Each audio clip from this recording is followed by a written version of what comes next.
Wagner College Broadcasting Group is Staten Island's favorite radio station. WCBG features the standout voices of Wagner College, and even though we are a small school, we do have a big voice. We're using our platform to share interviews with artists that we believe deserve some more recognition. This is Jeanine, and today's interview is with Finnegan from the band Love Ghost. Love Ghost is an indie rock band based in Los Angeles, California, and if you haven't heard of them, you should definitely be checking out their music. I know I'm so happy to have found them, and I can't wait to see what the new decade has in store for them, so stay tuned. Hi, how are you? Good, how are you doing? Good. Thank you so much for doing this interview with me. I greatly appreciate it. I really appreciate you interviewing me. It's really cool of you. So I recently found out about you guys, and I thought your music was really, really cool, and it definitely deserves some airplay. So I was wondering if you can tell me how you guys became a band. For sure. So, this lineup that we're with right now, it's only been in formation for the past like 6 months, but Love Ghost has been a band for the past 5 years. Oh, wow. Actually, yeah, and it started off basically just kind of me. I was like 14 at the time, and I just kind of like got people together just like randomly through like mutual friends and through that kind of whole shebang, and basically just kind of slowly as time progressed, just new members came in and members left, and we all sort of know each other through different ways, but yeah. Okay, that's pretty cool. I was wondering if you can describe your sound for me in 3 words. It's hard. Yeah, I'm just trying to think. What would I'd say emotional alternative rock. I love that. Okay, that's great. So you guys are from California and Los Angeles, correct? Yeah, born and raised in Los Angeles. Okay, is there like a local music scene there that kind of got you interested in going in this direction with music? Yeah, more or less, definitely. Like, especially like with a lot of like our unreleased material, it's kind of like we like to call it trap rock. It's basically like we're still making rock music, right? Mm-hmm. But like on top of that, we're having trap beats be sampled over it. Mm-hmm. And we're kind of like with like the single that we released last month, it has beats over it, not necessarily trap beats, but basically we were kind of like, I mean, like we love all that kind of like 90s rock stuff like Alice in Chains and Nirvana. Kurt Cobain is my childhood hero, but we're also like really big fans of like Poya and Suicide Boys and Lil Peep and Juice World and that kind of whole vibe too. And we kind of tried to put it together. I feel like it's a great juxtaposition, especially on your new song "Let It All Burn." I thought that was a really cool. The beats were pretty cool, and definitely the composition was pretty interesting to listen to. Thank you so much. That's really kind of you. Is there a story on how the song came to be? Yeah, it sort of happened randomly. We were all just jamming in rehearsal. We were all just I came up with the guitar riff, and then we all kind of made it together, and then I went to my producer's house, and in his garage, me and him just made the beats together and kind of put it over the existing arrangements, the guitar and the bass. And so yeah, it came forward in like probably the span of like 2 days. Everything kind of, yeah. Wow, I love that. I feel like some of the best songs are written in like the shortest amount of time, and just because inspiration strikes. So that's pretty cool. Definitely, yeah. So the music video for that was filmed at a foundry, right? Yeah, it was filmed at a foundry in Southgate. And it was really fun. It was really crazy being in there because there was probably like 10 things that could like kill me all times. Yeah, it was like 110 degrees. There's like all these giant things of iron that are swinging constantly. Oh God. it's crazy for the workers. Like that's their everyday life. Like Yeah, that's it's true. crazy. Hmm. Yeah. So you play guitar, and I was wondering what interested you in learning that instrument? Like, why specifically the guitar? For sure.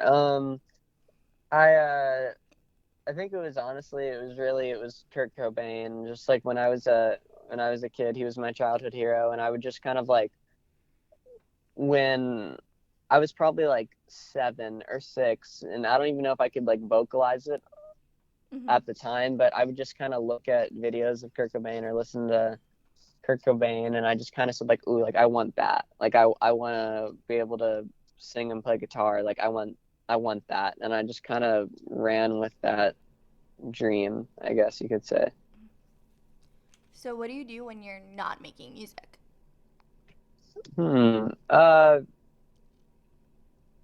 I spend most of my time definitely making music, but I mean, I have like I'm really into tattoos. I Hmm. go to I look at tattoo artists all the time. I'm into piercings. I work too. I've been like working at restaurants and whatnot. So I work at the Coliseum for the LA Rams games. Wow. Yeah. Hmm. I feel like California is super different from at least from New York. My roommate's actually from California, so she always tells me like, oh, like there are things you don't understand that like happen, but it is what it is. She's from like Sacramento, and she's always Oh, for sure. yeah, she's always like complaining about the weather here because it's like 20 degrees. Yeah, that's one thing that I like. I never grew up with snow or like any of that stuff, but yeah, it's cool. Are you from New York I originally? am. That's cool. I have some family in New York in Brooklyn. I'm from Staten But Island, so you're from Staten Island? yeah, Yeah. right where Wagner is. So Oh, that's cool. yeah, it's at least it wasn't snowing today. That would not have been fun, but Uh-uh. I know here there really isn't like a huge music scene, so I always appreciate like when artists talk about their music scene and where they came from and like what inspired them because here it's kind of like non-existent, but we're trying to bring it back with all these different interviews. So.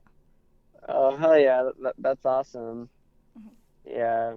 There's there's always room for music. Sometimes the best music I think comes out of like, like areas where like a lot of people would think that oh like there's like the music scene's like non-existent over here, the music scene's like because kind of like that inspiration from nothing, like what I'm saying, Mhm. kind of comes through. Mhm. So when I listen to your music specifically, I hear a lot of the riffs are pretty cool. I like the formation of how they're layered, like in the different tracks that you guys have released.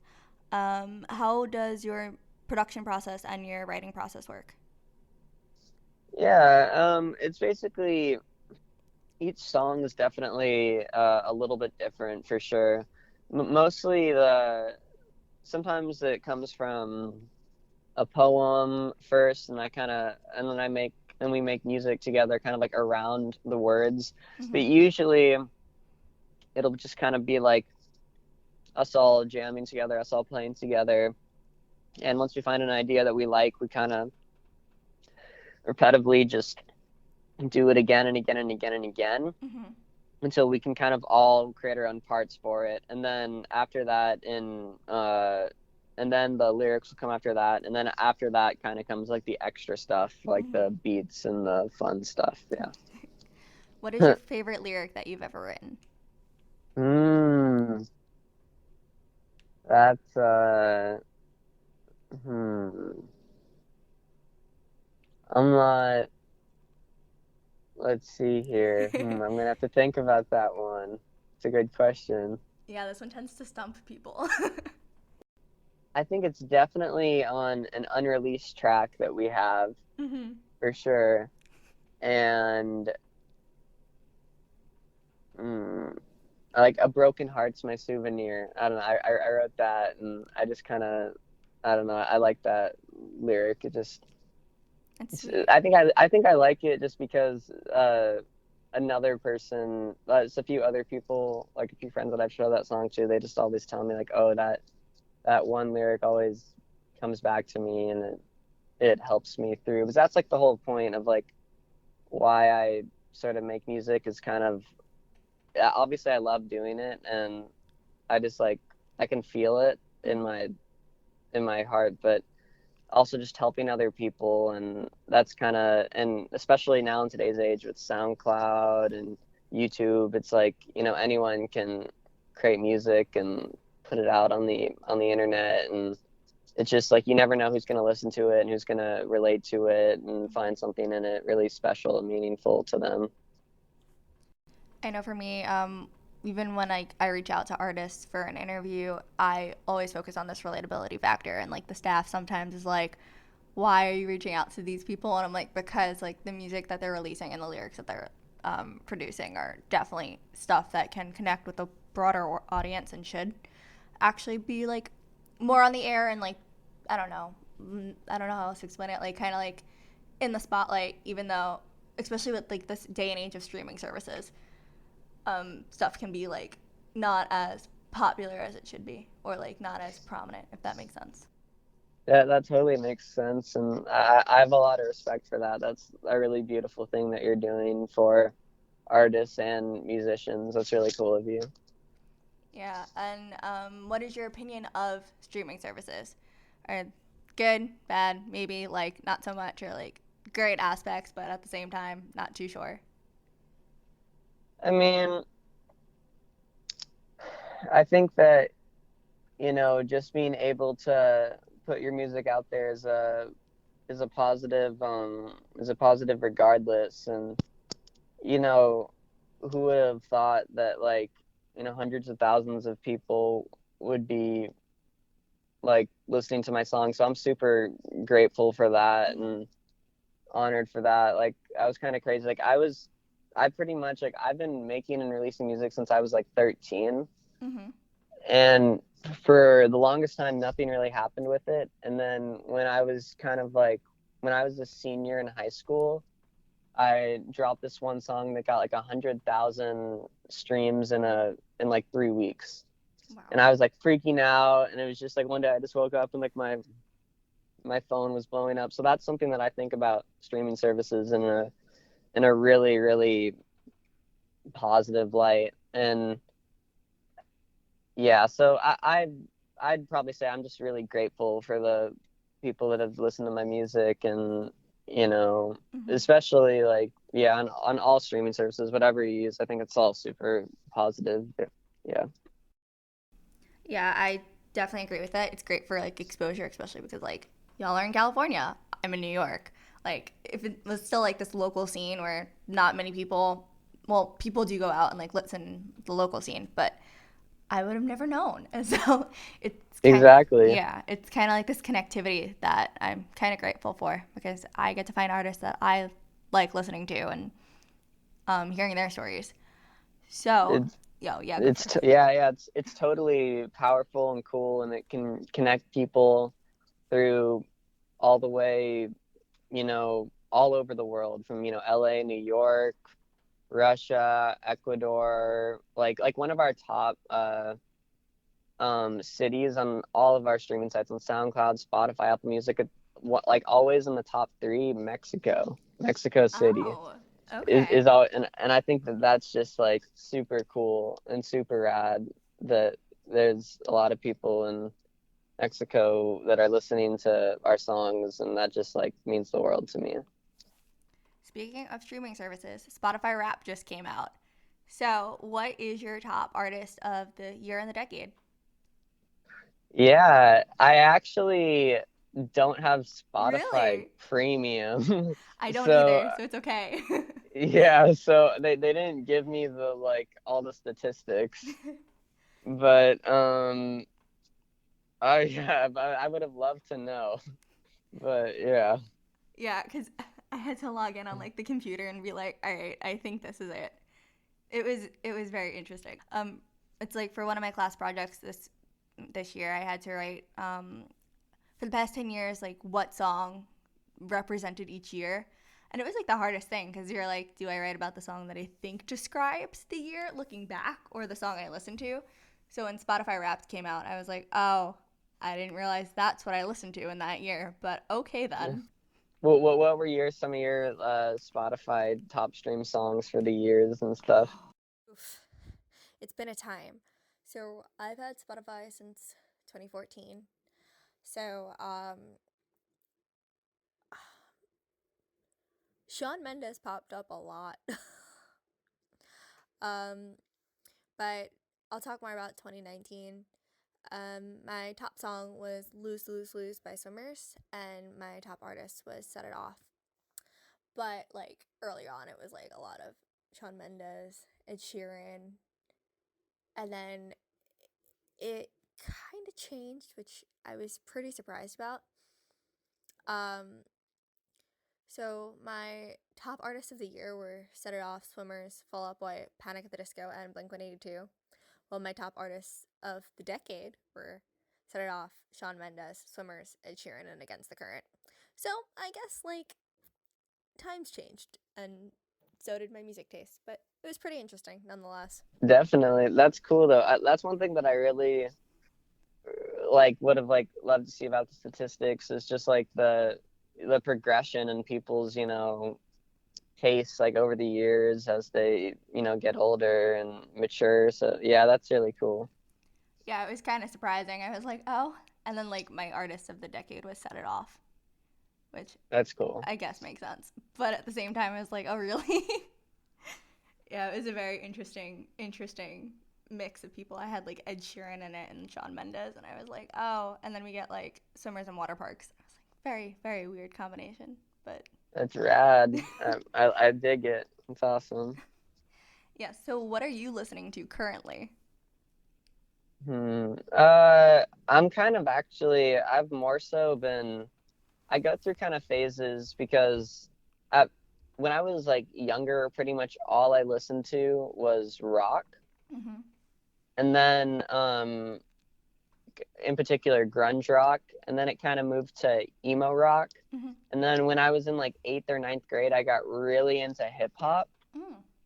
And but I especially 90s hip hop, like Dr. Dre and Mm-hmm. Tupac and uh, Biggie, NWA, but now I kind of like listen to probably like the most I'm listening to right now is like trap. Like I listen to a lot of Juice World, rest in peace, Juice. That messed me up. Lil Peep, Bones, Suicide Boys. That's probably like what I listen to the most as of like right now, as of like the past, 6 months. I've been Mm-hmm. listening to a lot of that. Yeah, actually, one of our questions that our PR director, Grace, came up with was inspired by Little Peep. And the question is, what do you think about releasing an artist's unreleased music after they've passed away? Should it be released or should it never see the light of day? Yeah, that's an interesting question. I mean, there's a lot that can, I mean, obviously, like the fan base wants to hear as much music as they can, and I think that if songs were scheduled to be released, and then the artist passes away in before the song had been released, but he had been planning on to release it in the next month and the next few months, then yeah, I believe that those songs should see the light of day. But just out of like respect for the artist, if there's songs that were like halfway finished or maybe just like pieces of then and then kind of the record company or the manager, whoever it is, kind of stitches it together to make a finished product, which might have been what the artist wanted and was going to end up with, but might have also not been, then I don't know how groovy and how noble of a thing that is. Mm-hmm. You feel me? No, I definitely understand because, like, as a fan, you want to hear more, but at the same time, like, you want to respect the artist and be like, ooh, maybe that's not the way they wanted the track done, or like maybe they never wanted those vocals to be out. And sometimes like with these demos, like taking a demo and then like hearing the raw unedited version because it's the demo that they never recorded and edited afterwards, it's kind of, I don't know, it's kind of hard. It's a very hard question, but it's a little bit sus, but yeah. We've kind of been asking everyone because everyone gives completely different answers in regards to that. Like, yeah, that is a good question. I think I've talked to a lot of people, just even like in Love Ghost, in my band in general, and a lot of people have different thoughts about it. And it's not exactly like I can have my like opinion on it, but I really like, I don't know, because I've never, mm-hmm.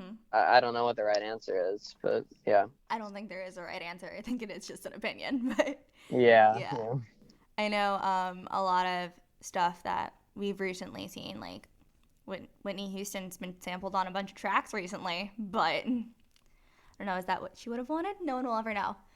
And it's interesting. I just think it's fascinating to see like what the difference in the industry is basing like what artists sometimes want.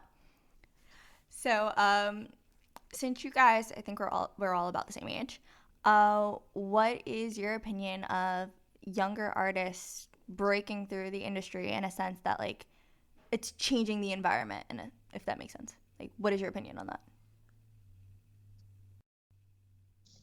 I think that when a young artist breaks through in the industry, I think it's awesome. I think it's a beautiful thing. I think that it gives a voice to a new generation, and this is our era. This is our Mm-hmm. age. We're gonna be the next people to be the president, the next people to be so yeah, I think that's a super super beautiful thing, especially in today's age and in this climate where things are so tense and where there's so many different perspectives. And I just think that that's just a super super beautiful positive thing if a young artist can, especially when the odds like breaking through as a young artist, the odds aren't necessarily always in your favor as well. Mm-hmm. So I just think that when someone does that, it's awesome. It's it's super cool. Speaking of voices, what type of message do you hope comes across through your music? Mm-hmm. I think that I think that it's open to interpretation. Anyone can take whatever they want, but how I hope that people listen to my music is just they feel like not alone. They just feel as if like me personally, like I know what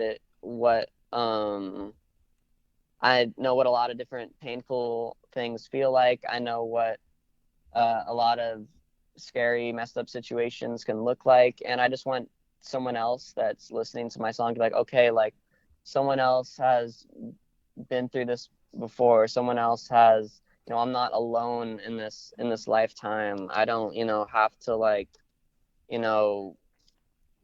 kill myself. I don't have to, go to somewhere really dark. I don't have to, it's okay. Everything gets better through time. Like you can't predict, where you're gonna end up eventually. It's so, yeah, that's what I would say. I think that's a great answer. I also feel like time is like this important concept in music because songs that you may have written in the past, when you perform them, it's relating to somebody in the present, and like it's that connectivity factor. And Definitely, I was talking to the drummer of my band, Samson, about that, and we were saying like sometimes like lyrics, like they can literally predict the future.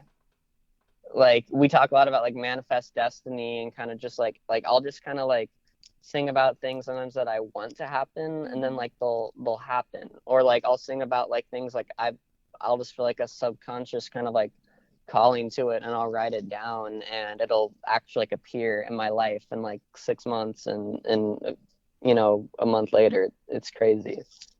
It's this hope. I like that. I feel like that's super important to today, and even just connecting with other people through music and taking a step back, because I've noticed like sometimes when I listen to an artist, I did this with you guys and I was kind of mad at myself. I got so excited that I had to tell all my friends, but then I had to like take a step back and listen to your songs to like appreciate everything. Like be that active listener. Thank you so much for yeah, that's really kind of you. Thank you. Yeah, my the PR director Grace was kind of like, you need to stop talking about people because like you're getting to the point where you're like, that's all you talk about. I'm like, sorry, I'm excited, but That's totally cool. You can talk about if you find new talk about as much as you want. Talk about an artist that talk about as much as you want. Hell yeah. but also to be an active listener, I've realized is like super important because it's not just like sometimes when you listen to a song, you're just listening to the lyrics. And as someone recently told me, sometimes like those super like power love ballads that you listen to are actually breakup songs. So I don't know. It's Totally. Yeah. it's things That I've was never one thought thing about. that was one thing that kind of like when Chester passed, Chester Bennington from Mhm. Linkin Park, when I was a kid, he was like one of my favorite artists. Mhm. Chester was one of my favorite artists, and I would listen to him and I'd kind of see him as this kind of like immortal, like almost godlike, like super badass figure. Mhm. And I think that a lot of like, especially in my age group, a lot of like young boys and young girls too would listen to Linkin Park and just feel like, oh, he's like this super awesome, super cool like guy that like nothing affects him. But really like then after he passed away, I listened back to his lyrics and it was all kind of like a cry for help. Mhm. Just the way that it was kind of worded and kind of masked made it seem like it was really badass. It was a super badass. It was really badass poetry and music, but at the same time, there was also something very um, sensitive and Mhm. I don't want to say fragile because that implies that it's like to be broken easily, but just very I would use the word sensitive. It means like easily affected by the world and things that around him, things that happen to him. I was gonna say it's kind of like reminding everyone that we're human. Like you put, Exactly. yeah, I think that's the best way to put it off the top of my head at least. And Yeah, yeah. So, what can we expect from you guys in the new decade of 2020? totally. You can expect a lot of Love Ghost in 2020. We're gonna be we have about 13 or 14 unreleased songs right now, and we're gonna drop them pretty much every single month. Ooh, nice. Yeah, and we're really big on music videos too. Yes, yes. And yeah, and so we are not probably not for every single song, just because it can get pretty expensive. But we're gonna be dropping music videos pretty much left and right. Like every other month, we'll probably be putting out another music video. We have one already completely made and finished for this next single that drops January 24th. January 24th. But and then we have another one. I just wrote the script with my buddy Nick for it, and that's gonna drop. That music video is probably gonna drop in like late February as well. So yeah. I know I personally sometimes forget to watch music videos because I'm so used to like the streaming age, but I did do some research beforehand and I love the concept of your videos. So what was your favorite concept that you created for a music video? For sure. There was definitely I um,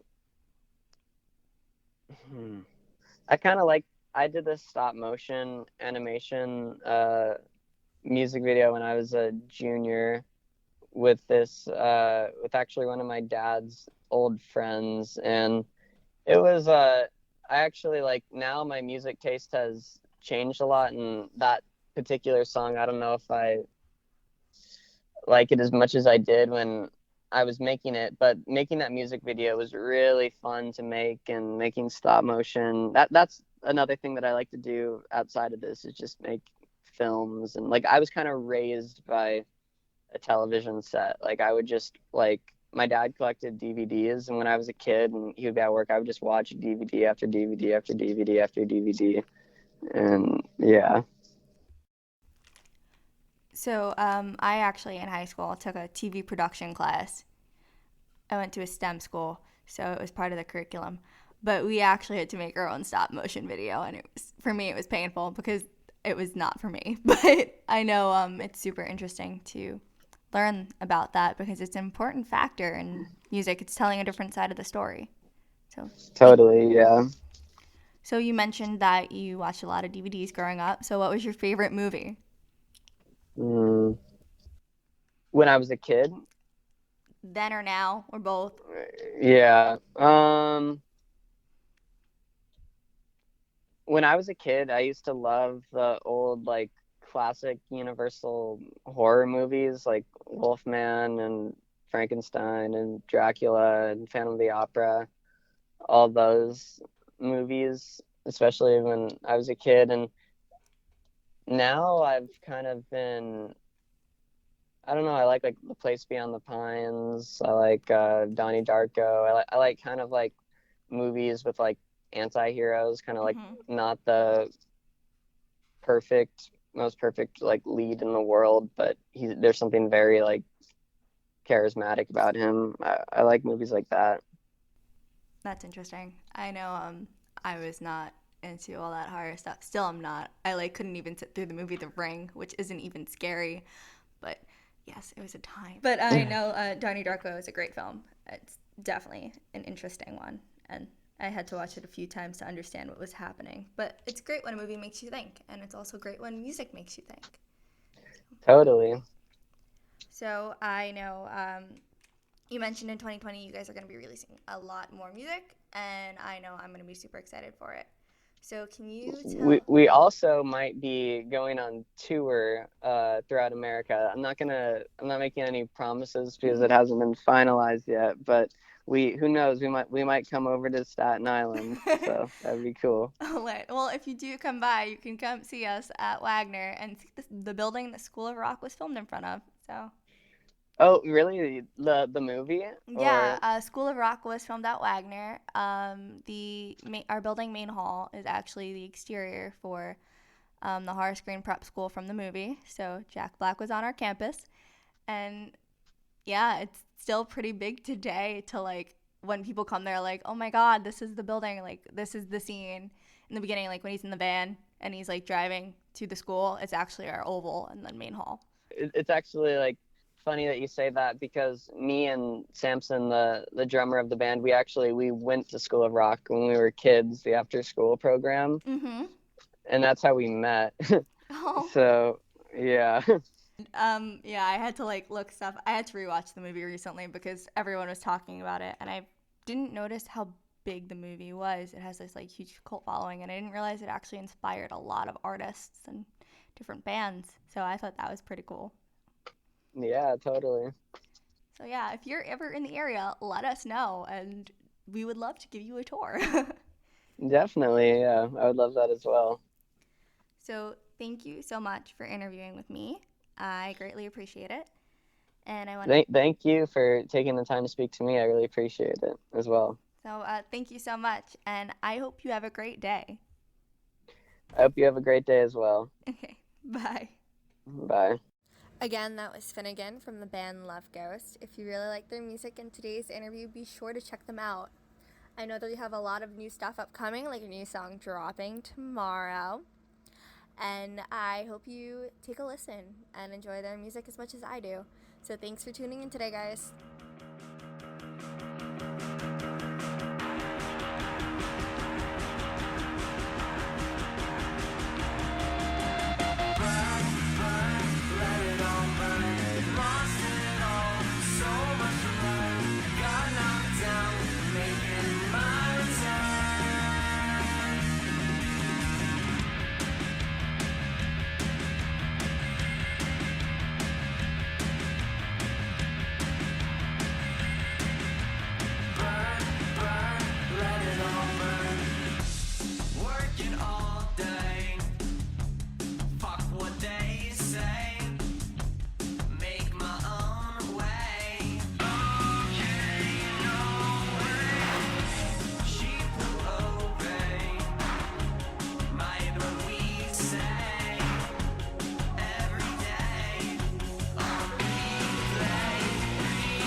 I am Mr. Blue. I am Mr. Blue.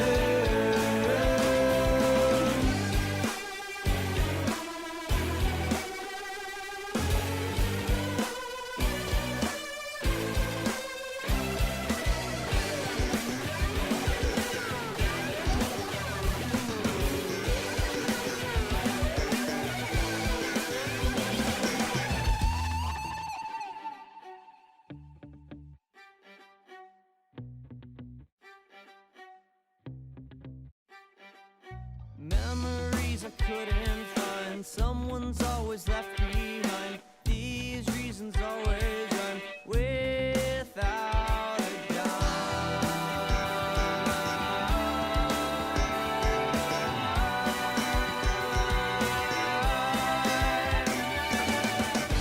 I am Mr.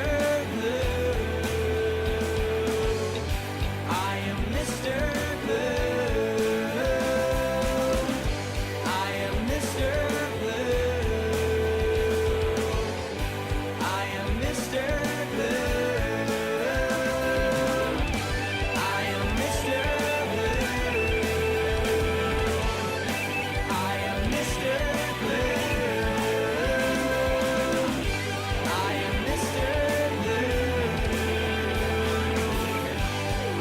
Mr.